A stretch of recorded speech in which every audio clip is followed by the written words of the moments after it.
Hey, what's up guys? Matt Shapiro from the BREL team here again, coming back at you with another little cooking segment.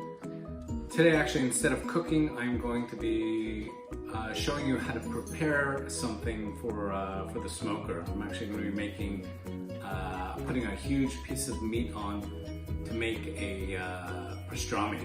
So what today is going to be is the first part, which is how to make the brine.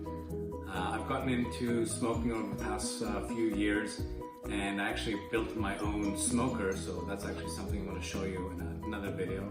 I'm going to show you the smoker that I built. But today, the first step is how to make your brine. So here we go.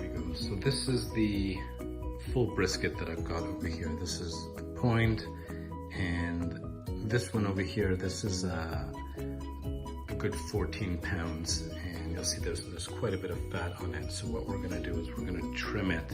I'm gonna show you this side, and I'm gonna flip it over so you'll see there's a lot more fat on the other side that we still need to trim. Now some people like to leave all the fat on when they're smoking, but if you don't trim it off, then you're gonna also lose all of your spice, which you want on there. You want that nice bark when you're putting it on the smoker, or I should say taking it off of the smoker, but we'll get to that later.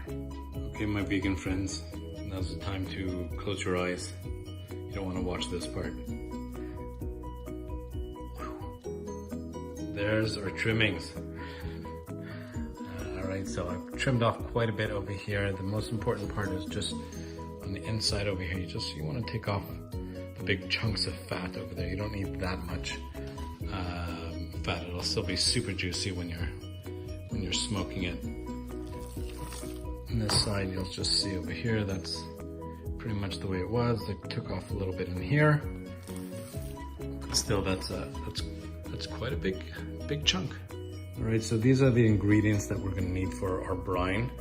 I just wanted to say that I had a lot of help on this from a buddy of mine, Michael Neal, and my buddy Ryan, two fantastic neighbors. And of course from my brother. They're all fantastic chefs and smokers. And now we've also got some help from Chef Tom from All Things Barbecue. If you go to his YouTube channel, he makes some fantastic barbecue, and this is the recipe he's got to make the brine.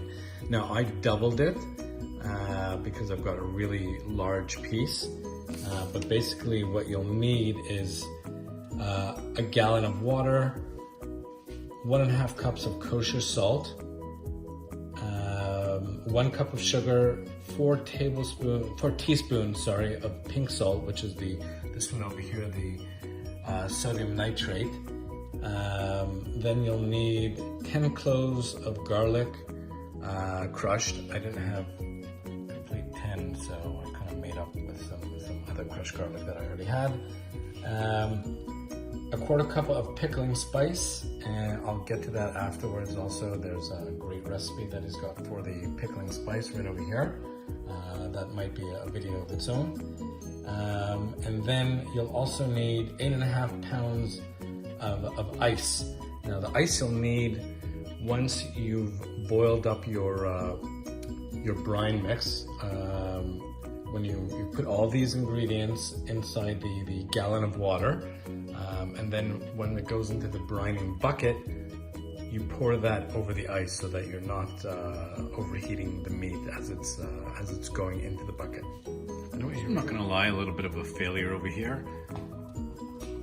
I doubled the recipe because I had a pretty large piece of brisket, but I didn't have a huge pot. Now this over here, this is 2 gallons of water, and of course double the mix that we had. So I'm just gonna have to be really careful and wait for it to come to boil. And that's all we need. We just need it to come to a boil, and then we can transfer it to our brining bucket. I just wanted to show you, this is our brining bucket. This is where the mix is gonna go into the brine. And this one's a pretty fancy bucket over here. If you don't have one, you can really use a pail from Home Depot, as long as it's got a good lid.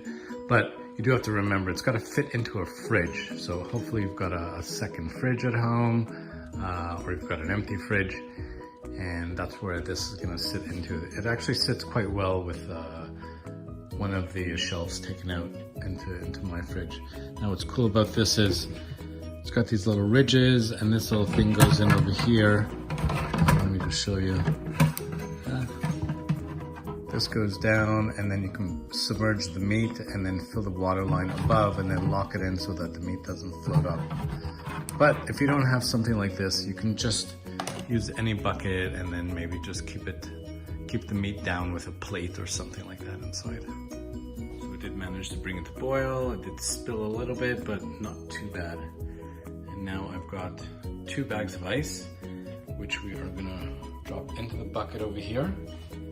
And we put ice in the bucket and we pour the brine on top of the ice so that this way it cools the brine when we're putting our meat in. We're not putting the meat in and pouring boiling hot water over it, which would end up cooking the meat. So that's what we do now. We are gonna toss the ice into the bucket. Here's our brine, and what I'm gonna do, just to show you, I'm gonna end up taking some of this out. There we go. Do it this way.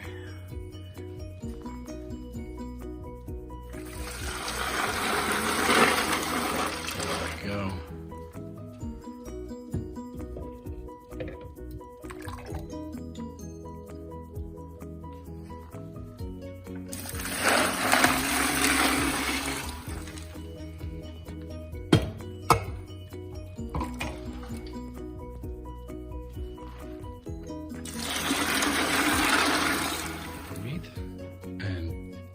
Put it inside the bucket and submerge it under the brine.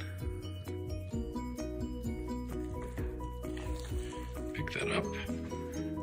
And there we go. And then covering it completely. And that's when we take that top piece over here. If you don't have one of these buckets and you have just a regular bucket, you want to make sure that it's completely submerged. Use a plate. That's probably the best thing to do. And there we go. Now we're going to cover that, and that goes into the fridge for 6 days. Alright, here we are, and in the fridge it goes to rest for 6 days. See you soon.